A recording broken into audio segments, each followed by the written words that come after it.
Hello, everyone, and welcome to today's show. You are listening to and watching from wherever you are in the world, all things lifestyle with Rena Canady Laster. This is a show where your lifestyle matters, and we talk about how your lifestyle can matter while you do out of the box ministry, wherever you are in whatever capacity you may be in. You may be a student, you may be a parent, you may be an executive in a boardroom, you may be a chef in a restaurant, you can even be playing at the playground. Wherever you are speaking loud and clear, and you are speaking through your life. And so we want to know, are you making an impact? Are you an influencer? Are you doing the things that God has called you to do? Today, I'm going to talk a little bit differently. Last week, I talked about my cousin and her life and how her 22 years here on earth impacted others. Today, I'm going to talk even more about another individual. I'm going to talk about Mr. Willie Frank Wiley Sr., a centenarian who turned 100 years old on April 20th, and he is 100 years old. He was born in 1922, and we recently had an event for him which was very well attended. People came from far and near to celebrate him and to celebrate his life. He is a deacon at the church that he attends in Americus, Georgia, the Friendship Baptist Church, where Reverend Melvin McCluster is the pastor. He has been a bedrock in that church and in that community forever. And he still is in terms of his life and that he's living. He has done so many things with his life, and that's what we're going to talk about today. What are you doing, and how are you impacting others while you are here?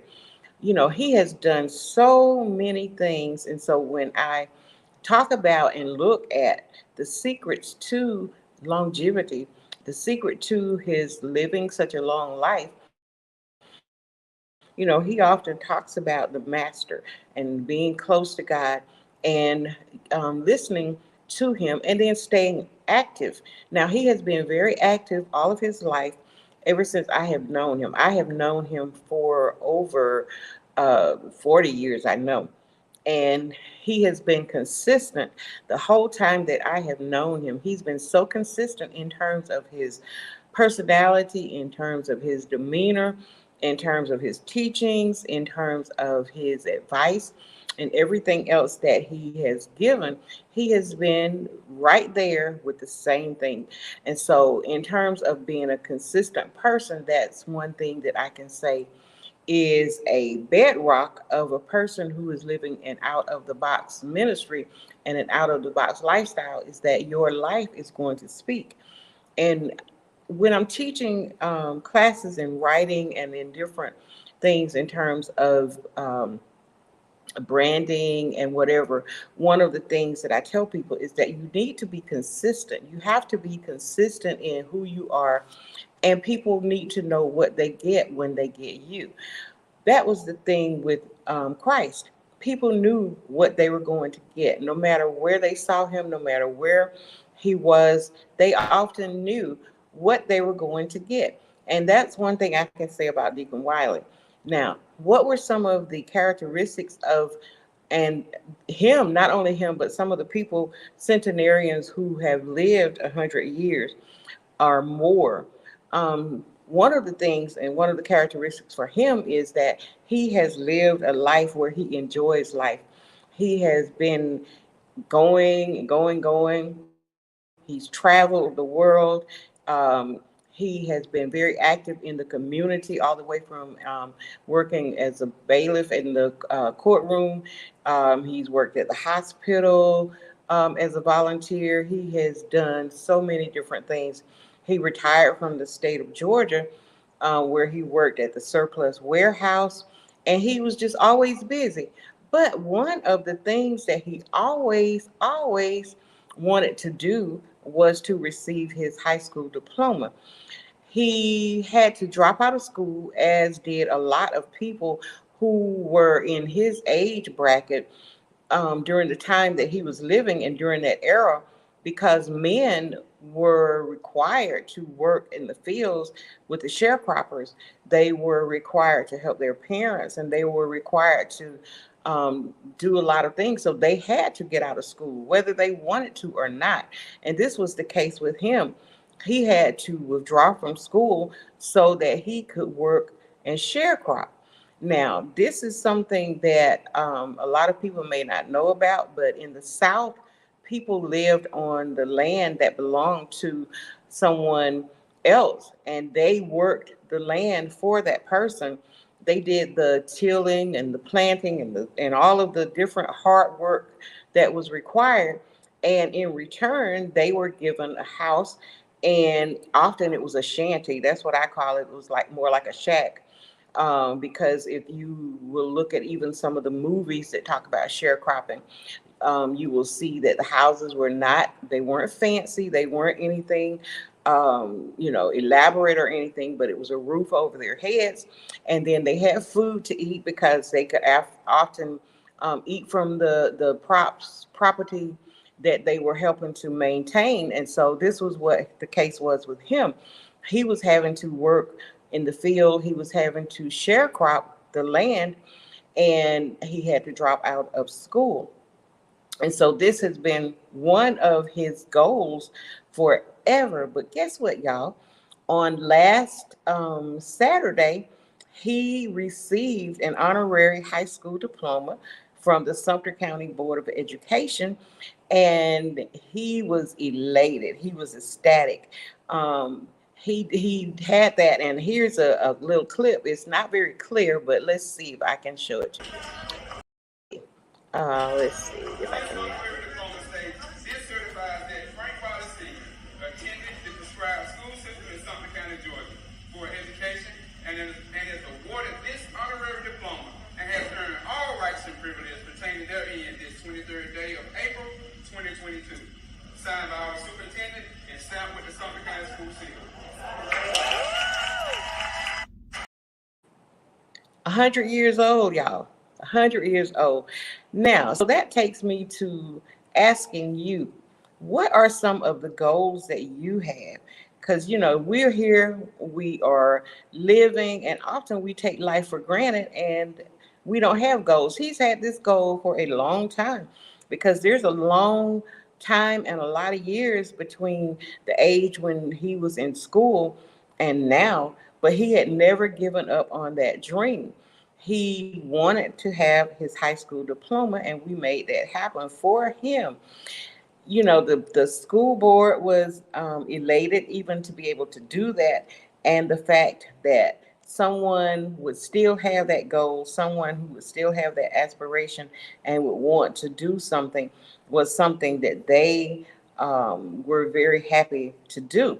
Now, so he had that goal, he accomplished it, and he had many other goals. His goals included travel. So I know that has been to Japan, he's been to Hawaii, he's been to practically every state in the United States. I can't even remember all of the other places they've been, because his daughter and son-in-law were in the Marine Corps, and so they were traveling all the time. And almost every destination that they were stationed in, they also traveled there and went as well. So they traveled. The other thing about him is that he's always just so laid back. He's such a sweet spirited person, but he's a person that that he means business. But I've never heard him raise his voice. I've never heard him yell or fuss at anybody. but he will tell you and teach you what's right, and he will give you biblical advice. And that was one of the comments that so many of the people said at the program. The young deacons, the young guys who were there, talked about how he modeled for them, how he emulates, or they emulate him. He taught them how to be men and how to be deacons in the church and how to live godly lives. And so he practiced what he preached. And this was another thing, and this is what we're talking about with your lifestyle. Your lifestyle speaks, and his lifestyle spoke loud and clear. And then the other thing is he ate a healthy diet. He eats healthy. I can remember all the time that he would be cooking in the kitchen, cooking vegetables. He loved to cook collard greens, and that's something that he is always doing, cooking collard greens. He likes to bake chicken, just healthy foods. I really can't even remember him eating junk food, and I can't remember him eating a whole lot of stuff that was not healthy. So that is one of the secrets too to living a long life. Then he worked hard. He worked, had a very strong work ethic, and worked very hard in terms of at the job. And then when he finished at work, he would come home and he'd work in the yard. He had a garden. And so he was always busy and always doing things. And so these are some of the secrets of a person who lives a long life and a healthy life. And these are some things that we can emulate about Deacon Willie Frank Wiley Sr. I was looking at the fact that he joined the number of centenarians in the United States. Um, there are, I think there are, I think it said 97. There are a lot of centenarians in the United States. Um, Japan has the highest number, and there are more than 500,000 worldwide. And so centenarians are becoming more and more prevalent now. It used to be that that was something that you did not hear about, people living to be 100. Well, you heard about it in the Bible days, because in the Bible days, there were a lot of people who lived a long time. I think Methuselah lived 969 years. And it makes me think of how God intended for our lives to be. He intended for us to be able to be healthy, be able to live long, prosperous, fruitful lives, and to be able to live a life that is promising of the promises that God has given us. There are 97,000 centenarians. I knew it was 97 something. 97,000 centenarians in the United States right now. And there are more than 500,000 people who are 100 years or older worldwide right now. And it's probably going to increase because the longevity and the lifespan is increasing now, and people are living longer than they did a while back. So we have to start thinking in that light. And in thinking according to those things, then how are you living your life? Are you living your life in a way that is going to be emulated and modeled by other people? Will people talk about you after you're no longer here, or even while you're here? Will they be talking about you and the kind of life you live? So some characteristics then of people who are living lives that need to be emulated are people, number one, who speak positively into the lives of other people. They are role models. They are coaches for people. They want to see other people live a quality life, and so they are speaking life into other people. They're not speaking negativity. They are not speaking doom and gloom, and they are speaking a life of hope. And this is what he did as well, and he's doing today. This is something that you can examine your life and see if you're doing now. Are you speaking hope into other people? Are you encouraging other people? How are you living? How are you living? How are you eating? Are you eating healthy? Are you eating in such a way that your life and your longevity will be something that your body will thank you for? The food today, and he often talks about this. He always says that, the food today is not like the food was back then. The food long time ago, they say tasted better.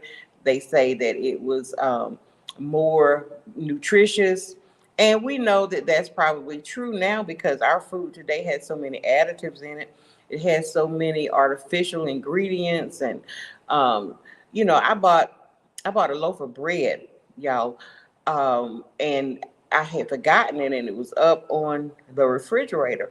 And I know the bread had been there for probably a month. The bread was not molded, y'all. Hello. It was not molded or anything, which led me to believe that that probably was some of that GMO manufactured stuff that they talk about when it's not out of real ingredients. And then I also had an apple once, and apples are supposed to turn mushy and get rotten and whatever, but I had some fruit once that did not rot. And so it makes you wonder about the food that we eat today. um it's just, we have to pray, y'all. Got to pray. But in terms of goal setting, then, have you set goals for your life? Have you set goals for your family? Have you set financial goals? Are you living paycheck to paycheck, or are you living above your means? you know, Financial experts suggest that we live below our means and that we spend less than we make. And then when you look at people like Bill Gates and a lot of the wealthy people, it talks about that we are to tithe. The Bible talks about tithing 10%. Well, guess what? They have a pact where they live on 10%. They live on 10%, and then they give away the bulk of their money. They have a pact where they decided to give away their money. Y'all, can you imagine? Can you imagine? And especially when you're wealthy. And then I was reading about Bill Gates. I think this was several years ago when it was talking about he was living in the same home that he lived in when they first bought a house. Now, it was disturbing to me to find out that they were divorcing, but they still had life lessons that we could learn from them in terms of how to manage money and how to live this thing called life. The Bible tells us that, trials come to us all. So I can't speak for their marriage. I can't speak for what happened or anything, but we can still take the lessons. And that's one thing we have to remember too about people. Everybody makes mistakes. Everybody has things that happen to them. But that does not mean that the lessons that they taught, the good things that they did, the Bible that they talked about, that doesn't mean that it's not true just because they did not obey all of the principles and they didn't do everything that they talked about. It just shows us that we have to be doers. We have to be doers of the word and not just hearers. And that's one of the principles that I espouse to, even in life, the lifestyle, being out of the box. Because if we are living what we speak and we are living the life that we say that we believe, then in terms of our life, we we are speaking the Bible. We are speaking and living out the things that we say that we believe in. And so this is something that we can also do. Um, Deacon Wiley is a person that will talk to you and tell you what the word tells you to do. He will tell you. And one thing that I know about him, he would always say, I'm not going to uphold any wrong. I can't uphold somebody who's doing something wrong. I don't care who it was. If they were wrong, they were wrong. And he was not going to uphold the wrong that was being done. But the thing about it is that he still could show you love, and he still could be a person that showed biblical principles and lived the way that the Bible tells us to live. And so that is something that we need to model. How many times do people get mad with somebody, get upset with somebody, and then they don't want to talk to them anymore? They don't want to show love. They really get really nasty to people or whatever. And this is not what we're called to do. You know, as a Christian person, you can love from afar. You can love somebody and not really be somebody that's right there with everything that they are doing, and you're not upholding or agreeing with everything they do, but you still will love them with the love of God. And this is something that I try and do every day. I don't agree with everybody with whom I come in contact. I don't agree with everybody in my life, but I want to love them. I want to love them the way that Christ loves them. I want to see them as God sees them, because the Bible tells us that He has a purpose and a plan for all of our lives, a purpose and a plan for all of us. And that purpose is to what? Give us a hope, to give us a future and an expected end. And so I have to see the person in that light. And especially when it talks about the expected end, I don't know what God has as their end. I don't know. That's not up to me to say. But whatever their expected end is up to God. And so I cannot determine who that person is. And the other thing is, we have to remember that people change. People change. Just because you know a person and they're acting one way um, today, that does not mean that 5 years from now or 10 years from now, that person's going to be the same way. I tell people all the time, you know, when people want to bring up your past, then you tell them, well, no, that's not how I am anymore. You knew me in chapter 5. I am in chapter 25 now. And so you have missed a lot of stuff, you know, between the time that you're talking about and the time now. There has been a lot going on. There have been a lot of changes. God has done miraculous things in my life, and you missed a lot of it. So let me catch you up, watch my life, and you will see what's different about me. And this is how we have to approach life. Let's not keep people in a box. Let's not keep people where they were long time ago and expect them to still stay there. People do change, and that is why Christ came. He came to show us that we can live a life of abundance. We can live a life of redemption. We can be reconciled to God, and that we can live a life that is not the same that people saw us in before. So let us begin to think about how we treat people, how we live our lives, what we stand for, what are our values in life, what's our value system. Are we living in a life of integrity? Are we living a life that people will want to come and celebrate? We want to start living the life that we want to be remembered for. We want to start living that life right now. I am just amazed at the number of people who showed up for Deacon Wiley's celebration. A room full of people, and they came bearing gifts. They came bearing not only gifts, but um, bearing good wishes and stories, and talking about the things that he taught them, talking about how he impacted their life. And I did not hear not one negative thing, because you know how people are. They'll talk of the good thing, but then people will get behind your back and they'll whisper, about, well, but did you know so and so, or did you ever hear about so? No, that was not the case. People all had good things to say about him. They had commendations.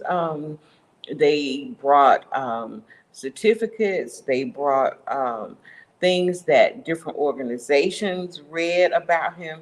And so this is the kind of life, when we're talking about living an out of the box lifestyle, this is what we're talking about. Living a life that people will be able to celebrate, a life that people will want to model, a life that people can go back and use as a reference and say, oh, yeah, she taught me this. Because I often, I live a life now where I want people to be able to remember things that I've taught them. I want to remember them to remember things that I've said. And my other thing is I'm very careful about what I post. I'm very careful about the programs and the people that I bring before you, because I want them to be people who are impactful, influential.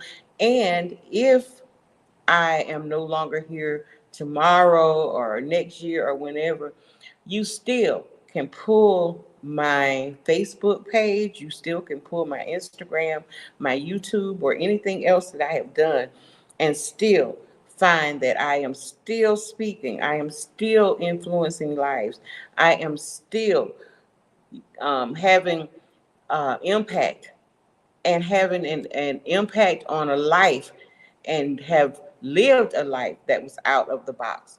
Out of the box. What does that mean? That means that you are not doing what's traditional, what people expect you to do. People expect, oh, you go to church on Sunday and then you come home and that's it. You don't have to worry about serving others. You don't have to worry about doing random acts of kindness. You don't have to worry about being good to people or showing compassion, or you don't have to worry about being nice to people. You don't have to worry about respecting your elders. You don't have to worry about checking on your elderly relatives or neighbors. That's not true. These are all things that out of the box ministry requires you to do, because your lifestyle is what speaks. You can read someone from the Bible all day long, but if you don't live it and your life is not saying what you're living, then there is a problem. There's a problem. And so we got to be able to be out of the box, out of the box. Jesus was out of the box. Y'all can't tell me that when he was healing and when he spit in the mud and put it on the man's eyes, you can't tell me that that was not out of the box. When he was feeding the 5,000, and when he multiplied those few fish and loaves of bread and fed a whole multitude and had leftovers. You can't tell me that that was not out of the box. You can't tell me that the way he loved people was not out of the box. When the religious, super religious people were talking about what you couldn't do on certain days, and oh, how are you talking to her? Don't you know that this person did this or whatever? The person caught in adultery, you know, just because that person was the one caught, nobody, the people who were out there, they weren't looking at the people who were actually with her. They just brought her forward. But what did Jesus do? He was out of the box. He was like, okay, so where are your accusers? Because he who has been without sin, you need to throw the first stone at this lady. They could do it because they knew that they had lived a life that right now they were demonstrating their life was not congruent with what they said they were living. You have to live the life that you are speaking about. There's that song that says, may the life I live speak for me. And that is so true. May the life I live speak for me. And that is my goal in life. And that's what I can say about Deacon Wiley. His life speaks for him. His life speaks for him. May the life I live speak for me. Out of the box. Let's get out of the box. It's not about just sitting in the church pew. We got to make impact. We got to make an impact. We've got to be an influence, because there are people who need what we have. There are people who need to see some realness, some genuineness, to feel love and to feel all of the things that God has prepared for us, the promises that he has put here on earth for us. We can model that, yes, those things are true. They do come to pass. And hey, I'm a living witness. I'm a living witness. I'm a witness that, yes, hard times come, trials come, but guess what? We can do this thing called life. We can do this thing. So I just want to impact upon you today to let's live and begin now to live a life that we want people to be able to come and celebrate. We want to live a life that people want to emulate and a life that people will talk about long, long, long after we are no longer here. So you are listening and have been watching All Things Lifestyle with Rena Canady Laster. I'm here every Thursday at 5 p.m. on the Elevation Television Network. Please tune in. Please watch. Please share. Tell somebody about the show because the information that we have is so relevant. It's real, relevant, relational, and it is far reaching. So we look forward to your tuning in again on next Thursday, where we will talk more and I will have a guest who will talk about their lifestyle. So until next week, you be blessed, you take care from All Things Lifestyle and Rena Canady Laster. We expect to see you. Come on, y'all tune in every week. I look forward to it. I look forward to it, and I hope you look forward to my being here. So, y'all take care and you be blessed.